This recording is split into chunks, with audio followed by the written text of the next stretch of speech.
The movie opens on a stormy night in New Jersey, and the police are guarding a highway looking for a criminal. Shortly after, they stop a speeding truck, and an officer approaches the driving woman to ask for her license. When she doesn't respond, the officer senses something amiss and orders her to step out. Meanwhile, the other officers check the truck and are shocked to discover a herd of dogs in the cargo. Afterwards, a psychiatrist, Evelyn, is urgently summoned at the police station to conduct an evaluation of a detainee. Upon arrival, she finds the same woman sitting on a wheelchair and smoking inside a cell. Several fresh wounds are visible on her back. As Evelyn asks for her name, the woman turns around and is revealed to be a disguised man named Douglas Monroe. He tells her that the dogs in the truck are his children. Evelyn then persuades him to share his story, cutting the scene to a flashback. Turns out that Douglas grew up in a religious family that raised dogs for fighting. His strict father, Mike, often used to starve the dogs to make them more aggressive. Their family was clearly dysfunctional, as the short-tempered Mike frequently used to hit Douglas and his mother, especially if they tried to feed the dogs. On the contrary, Mike was happy with his older son Richie, who was cruel as he was. Douglas loved his father's dog, so he used to pet and talk to them, even sneaking food for them sometimes. One day, his brother caught him red-handed and complained to their father. Mike then confronted him during the meal, and Douglas admitted that he loves the dogs more than his family. Infuriated, his father dragged him outside the house and threw him inside the dog's cage, locking him there. From that day onwards, Douglas lived his life in the cage, eating dogs' food and even spending the freezing winter there. One day, his pregnant mother brought him several cans of food and told him to hide them from his father's sight. She further revealed her decision to run away for the sake of her unborn child. "Will you set me free on the way out, Mama?" "No." In the present, Douglas says that he doesn't hate his mother at all for doing this. With this information, Evelyn returns home in the morning. As she talks to her mother, she learns that her ex-husband, who is legally prohibited from visiting them, is somewhere nearby, wanting to see his son. However, Evelyn dismisses her mother's concern, leaving her upset. The scene then shifts to a flashback, showing the events before Douglas's arrest. In an abandoned college building, he was visited by a teenage boy, Yuan, who brought him a puppy that had been discarded on the street. The boy asked his help for Martha, an old owner of a local laundromat who also attended to Douglas's needs. Turns out Martha had been constantly bullied by a gangster named El Verdugo, who always took away her profits. When she was unable to pay, he forced her to sell her beloved family belongings. Douglas was enraged by the story, and he promised the boy that he'll handle the situation. Later on, he disguised himself as a woman and sat outside the same club where gangsters hung out. He sent one of his dogs inside with a phone in its mouth, and the dog dropped it on the gangster's table. He's trained his dogs to examine floor plans and blueprints. As the phone rang, El Verdugo answered it, and Douglas talked to him from the other end. Simultaneously, another dog entered the club and put its mouth on the gang leader's groin, causing him to scream. That dog studied anatomy. Douglas then offered him two choices: either leave Martha alone or else sustain a permanent injury. El Verdugo had no choice but to choose the first option. Upon ending the conversation, the first dog took back the phone and ran away, followed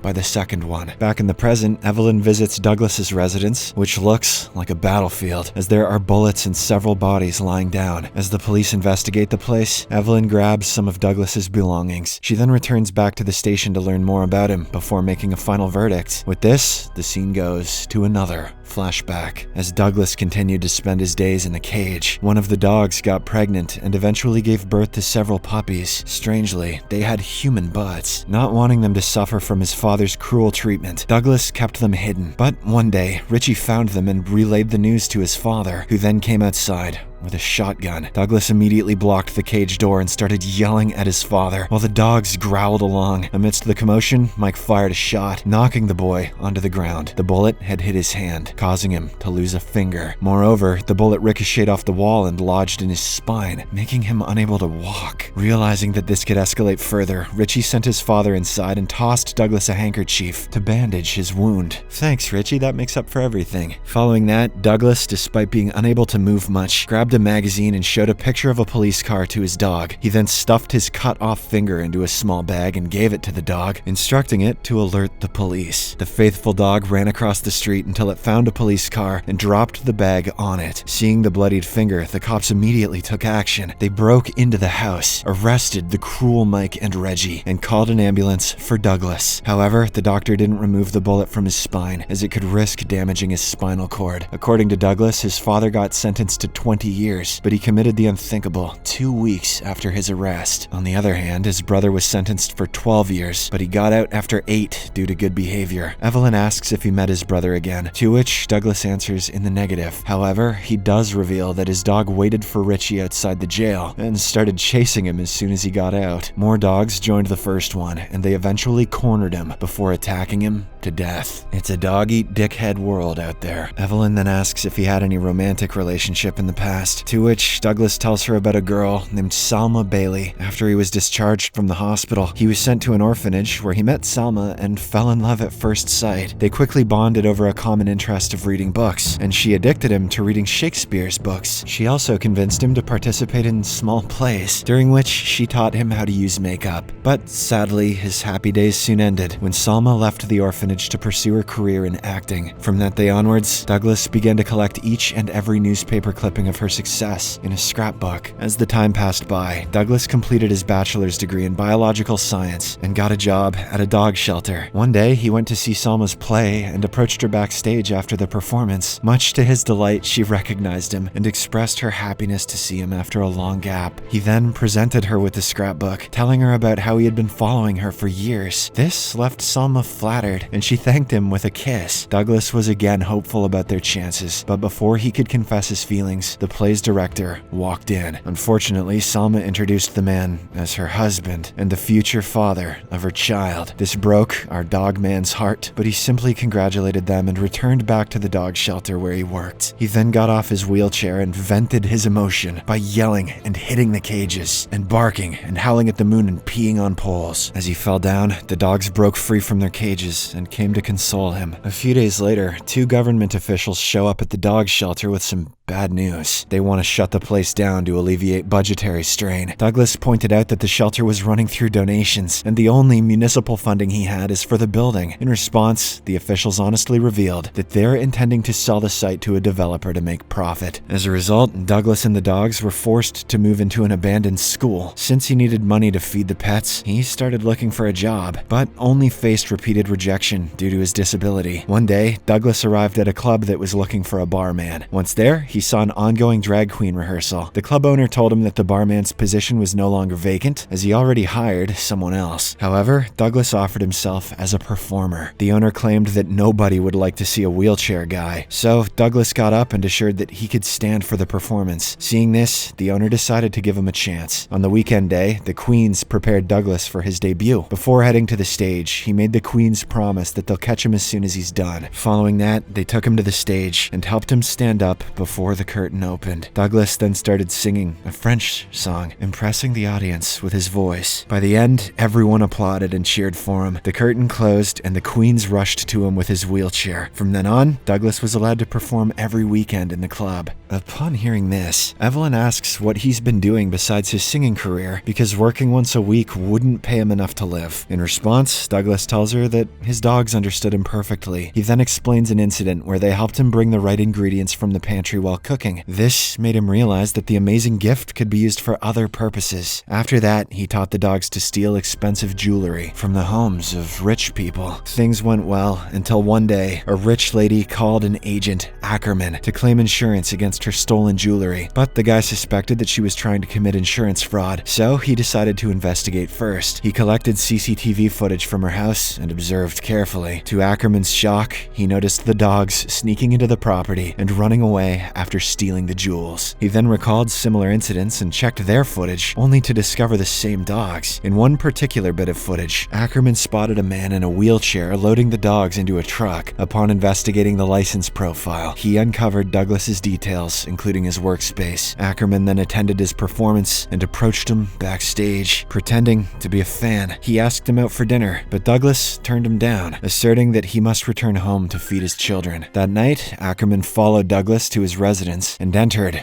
with a handgun. The latter spotted him through a CCTV monitor and immediately instructed his dogs to prepare for an intruder. After a while, Ackerman broke into Douglas's room and held him at gunpoint, demanding the stolen jewelry back. This is how insurance agents do their job. Douglas pretended to comply, but then he signaled his dogs to attack Ackerman. This resulted in the investigator being mauled to death. While continuing on his story, Douglas also shares how he got arrested. The evening after he saved Martha, El Verdugo and his gang found his residence. Upon arriving at the place, the gang leader gunned down Yuan before making their way to Douglas's room. Hearing the gunshot, Douglas immediately instructed his dogs to get in position for war, while he grabbed a shotty. He managed to get up from his wheelchair and walked out of his room via a secret narrow corridor just before the gangsters broke in. As the gang members spread through the building, the cunning dogs lured them into the prepared traps. Call him McMolly Dogkin. One was electrocuted when he stepped into a puddle of water, while another was casually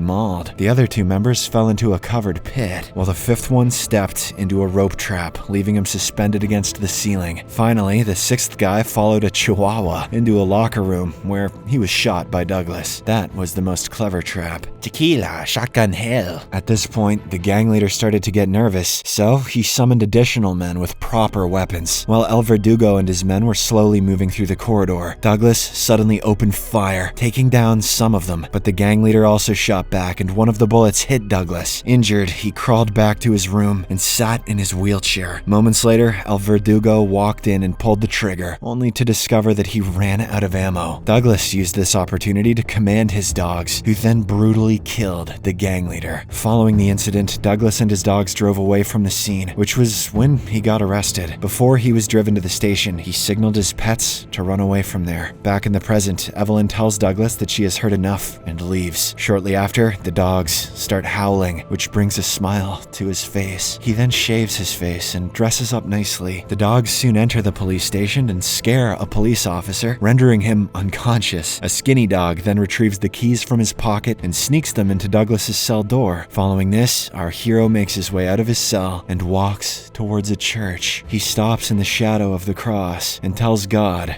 that he's ready. Seconds later, he collapses to the ground and passes away. A number of dogs surround the body of their dead master, bidding their final goodbyes. Subscribe for more videos like this, turn on notifications, and leave a like to help the channel out. Thank you for watching.